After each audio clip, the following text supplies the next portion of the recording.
Teman-teman, selamat berjumpa lagi di channel Cak Motivator.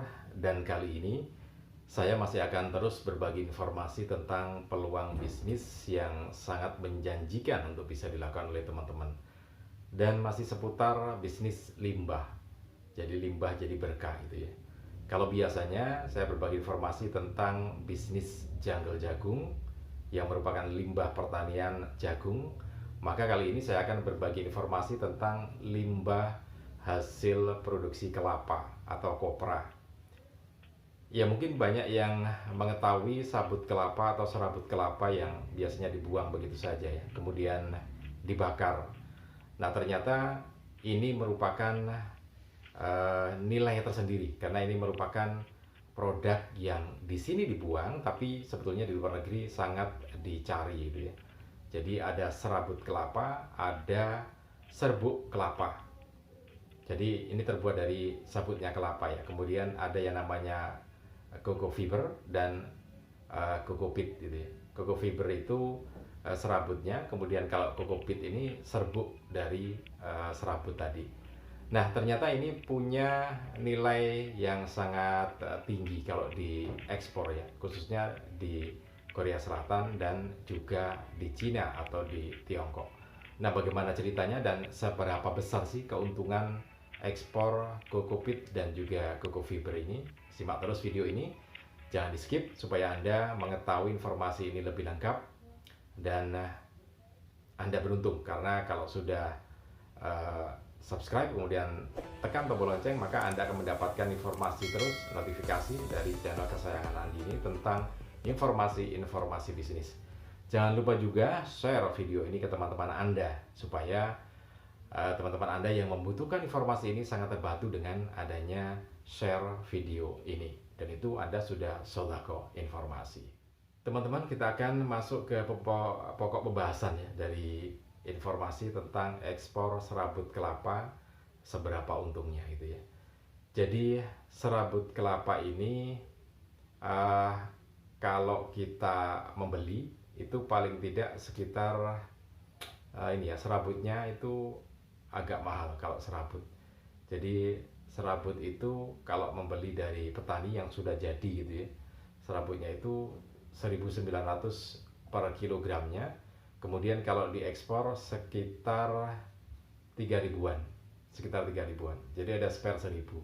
Kemudian kalau cocoa peat itu kulaannya sekitar 1.100, kalau dijual sekitar 2.000 ya.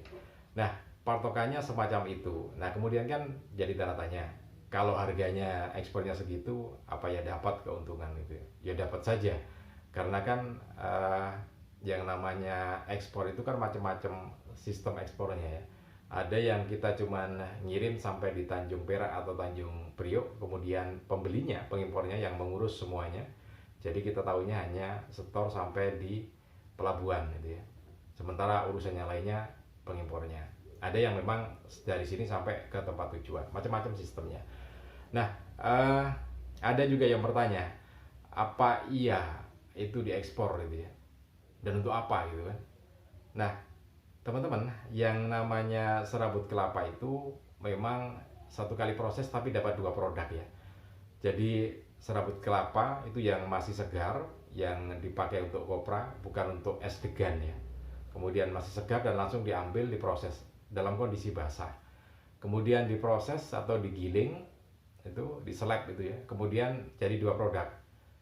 Cocoa peat itu serbuknya turun ke bawah, kemudian cocoa fibernya terbang ke atas. Nah, sudah terpisah gitu ya. Tapi biasanya diulangi 2 kali supaya cocoa fibernya benar-benar halus, karena itu yang akan dipakai nanti.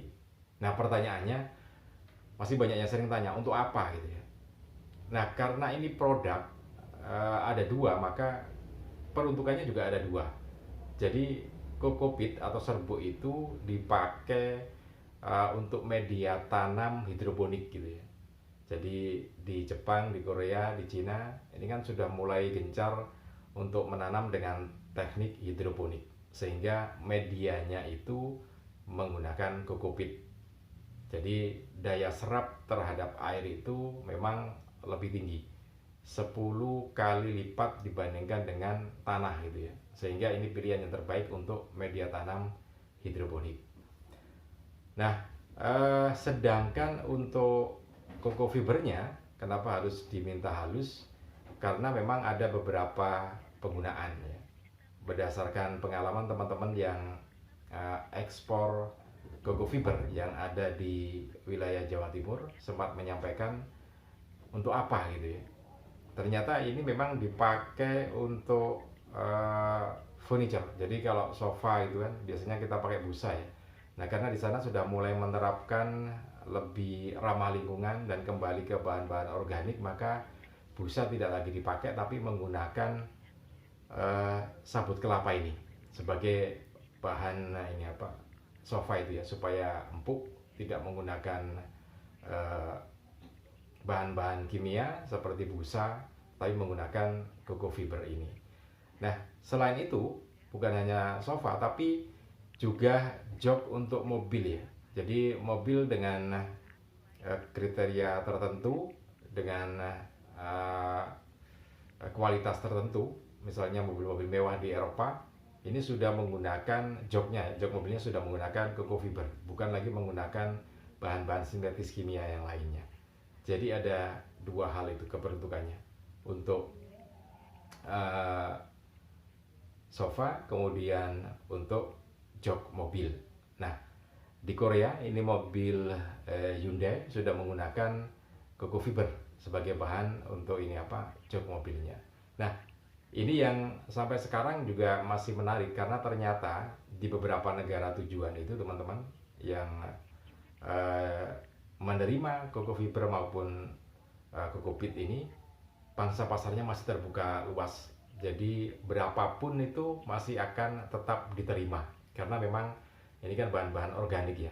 Jadi kalau busa itu kan nanti sofanya atau jok mobilnya kan tetap harus mengurai bahan kimia. Tapi kalau cocoa fiber ini kan akan terurai dengan sendirinya ketika itu hancur gitu ya. Tidak ada waktu yang cukup lama untuk menghancurkan barang-barang yang organik ini. Nah, menariknya kalau hitung-hitungan harganya, jadi kalau tadi sempat kita lihat membeli gitu ya, membeli dari petani, katakanlah Anda seorang pengekspor, kemudian membeli dari para petani, mengumpulkan ya, maka harganya segitu. Tetapi hitung-hitungan produksinya yaitu satu ini apa 8 butir kelapa. Jadi kalau kelapa itu dipakai kopra kemudian serabutnya dibuang, itu kan tinggal hitung berapa butir. Nah, 8 butir itu akan menghasilkan cocoa fiber 1 kg. Cocoa fibernya ya, 1 kg dalam kondisi cocoa fiber yang halus.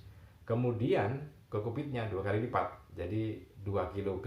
Kalau cocoa fibernya 1 kg, maka cocoa peatnya adalah 2 kg.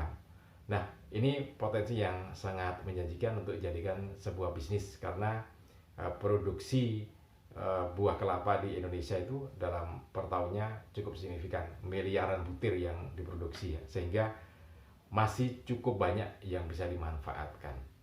Oke teman-teman, mudah-mudahan informasi ini bermanfaat untuk Anda. Salam dan sukses selalu untuk Anda.